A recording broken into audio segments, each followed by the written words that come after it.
Dr. White, we were Mhm. talking about the whole stress, so let me just throw this over to you to continue our discussion. Okay. So we know that there is a difference between stress and burnout. How might you actually help leaders recognize which one they're experiencing? I can take the first swing of that. I'll try to Okay. my best with that. Okay. That's a great Thank question. I think the simplest test I give leaders is really stress says there's too much, and burnout says there's nothing left. So you. stress is kind of a demand problem, too much coming at you. And I look at burnout being more of a depletion problem. So your capacity to care is eroded. You're just blanked. And stress leaders are overengaged. Burnout leaders are disengaged and cynical to some degree as well. And I think the other piece I'll add to that particular question is the dangerous part is that burnout often masquerades as competence. You're still showing up, still producing, but the joy, the empathy, the creativity, all of that, and even the civility all goes away. It's gone. It's disappeared. So I guess juxtapose it in terms of those two ways, in terms of thinking about the stress, defining stress and the burnout piece in those parameters. So if that makes sense. Makes a lot of sense. Thanks, Dr. Dre. How about yourself, Dr. Loretta? I like what you said, Dr. Dre. When I think of stress, I think, well, there's maybe something that a person can do to help alleviate some of the stress. Maybe it is taking a little break, vacation, getting away for a couple of days, even if it's a staycation at home, but really doing something for yourself in that. And when it's burnout, I absolutely agree that it's like overexhaustion. No matter what you do, you can't find that joy again, and you're just like literally exhausted. Maybe taking 10 steps, you're exhausted. Talking to people in meetings is just so exhausting, and it can become that part where you get they'll say, oh, you used to be so nice, what happened? You got so mean, why are you talking to Right, people right, like that? And right. you don't even realize you're doing it, but it's like you're on the verge of that rubber band that has been stretched so far and it's about to pop. Mm, And that might be a time when you need to seek some help or make a change in your life, something drastic. But burnout is, I agree, totally disengaged and angry. Or mhm. Mm. Yeah. Yeah, no, I agree with both of you. I think burnout is definitely much deeper and can impact a person's, as you're saying, Dr. Loretta, I can feel drained. Uh, my motivation and sense of Mhm. purpose can feel like it's leaving me. Whereas stress may just be, like you said, Dr. Loretta, I need a break. Right. I need to step away for a moment. So I think stress can be just, I might say, connected to a temporary state. We got to really focus on getting this project done. And then after this heightened level, one might say, of stress, we are able to regroup, take a break and regroup and go back into our groove. But burnout is much more serious. And hopefully, before we get there, we do recognize it and shift gears because it can be difficult once we've actually hit the wall with burnout. So thank Yeah. you. I think just to add to a little bit more, the mental health piece is an important part. And oh, I know that's not our topic for Mhm. today, but the mental health leaders so Yeah. many times disregard their mental health, right? They Mhm. just take it for granted, like it's always going to be there, like it's always going to be in place. And we Mhm. really have to make sure we keep in check with our mental health and take it seriously. So sometimes we got to check out, and we encourage folks, whether it's in the private world or the private sector or the nonprofit world, to go check in with your psychologist, psychiatrist, your counselor, whomever it might be, and take care of that mental as well as part of that process. So I just wanted to add that on into that discussion as well. So Mhm. absolutely. Okay, well, looking at the hidden toll. So I'm going to start with Dr. Dre. The question is, many leaders wear exhaustion like a badge of honor. Just talking about burnout. This is great. Where do you think that culture comes from and what does it cost us? Start with you, Dr. Dre, and then Dr. Cheryl. well, here I go again. Exhaustion, badge of honor, possibly. All right. I got to be honest and full disclosure.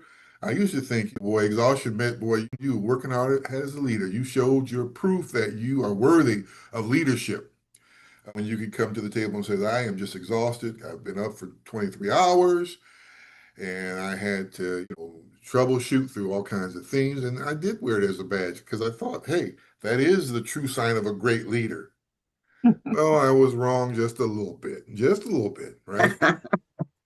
I think some of it comes from the way we were raised in leadership, right? I think many of us perhaps came up in cultures, whether it's in the private for-profit world, the public sector, whatever it might have been, where sacrifice was the currency of commitment.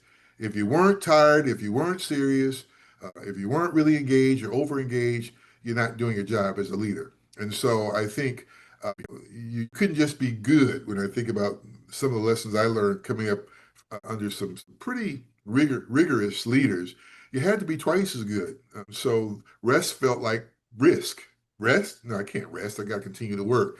And so I think when we start to think about that, we miss those early warning signs when we don't take heed to that. We make a lot of mistakes as part of that process.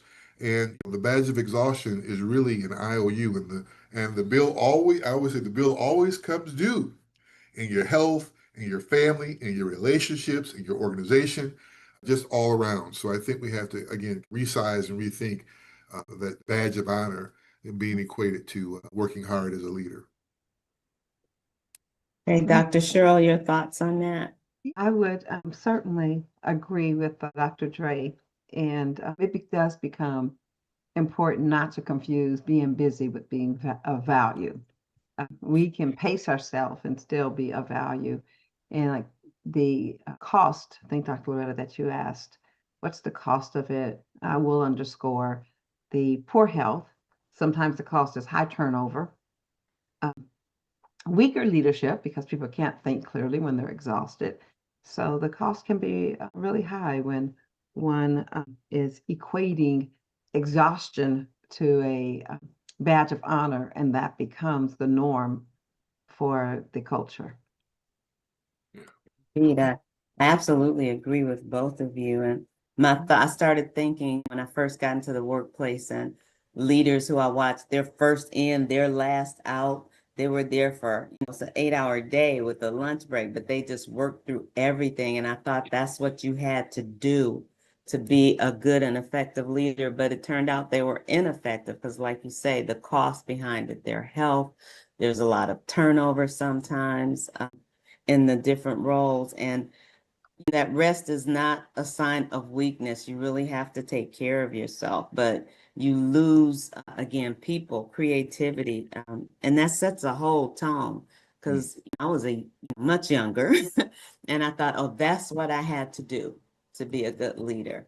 And you will get yourself in a hospital if you just push yourself too much like that. And it's like, is the leadership worth it? Okay, maybe I don't need to get to the top of the ladder. Let me just go up 1 or 2 steps until I had to learn that. But everything you both said, I agree with that. And we definitely send the wrong message to people if they start looking at you thinking, oh, that's what I got to do. And there's a new generation. They're not going to do that. No, absolutely not.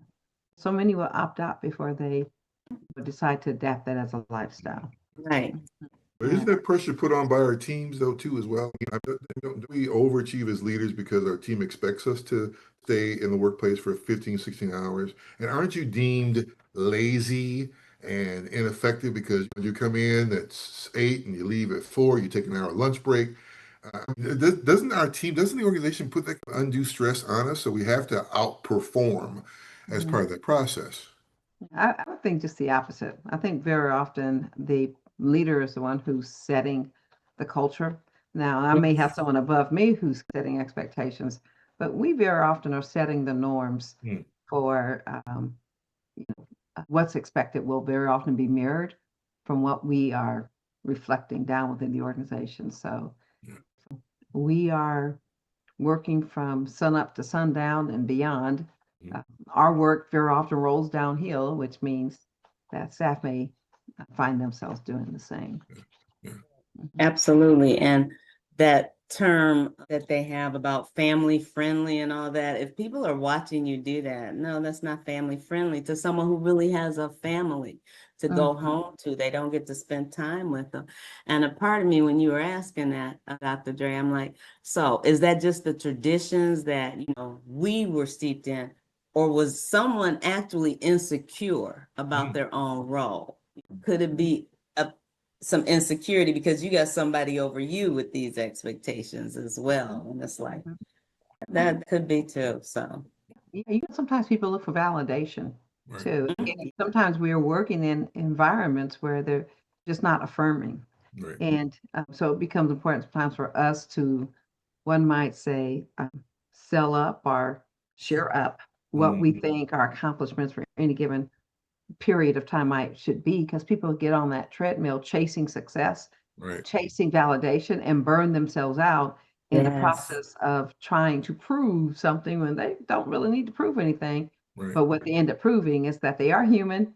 And, yes. the pace that they're setting for themselves is not sustainable. Right. Right. Yeah.